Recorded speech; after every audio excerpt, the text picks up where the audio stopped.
Y'all want to know a game that really disappointed me? Mafia II. And to all the people who praise that game so much, just tell me why. See, I enjoyed the first one.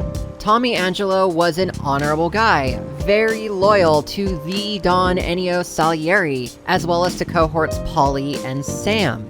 And honestly, it was Paulie's fault for convincing Tommy to rob a bank, knowing full well it would anger the Don and result in him being put on a literal hit list. Tommy survived 13 years out of the mob before getting taken out in the middle of his front yard, but arguably the man lived a modest, fulfilling life.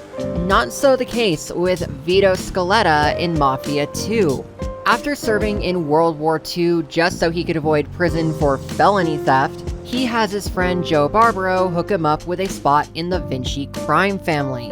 It doesn't quite go well, and after spending some actual time in prison for other reasons, Vito does learn the true nature of the mob, then gets his shit together enough to serve under the Don Carlo Falcone. Yet that oath ultimately means nothing to him. It is explained throughout the story that any order given by your Don is absolute, even betraying your closest loved ones outside of the mob.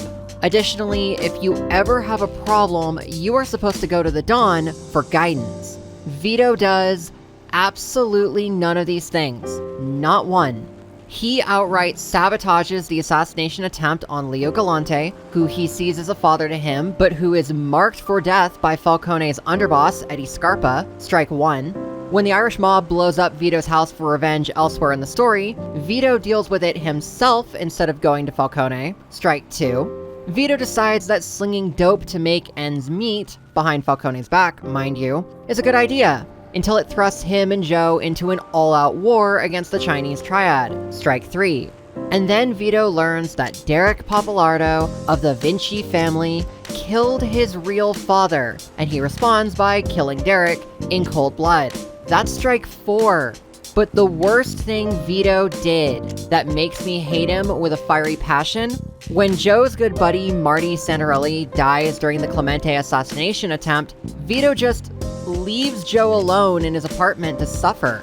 What kind of asshole does that to their grieving friend? What is wrong with you? Screw Vito Scaletta and screw Mafia II.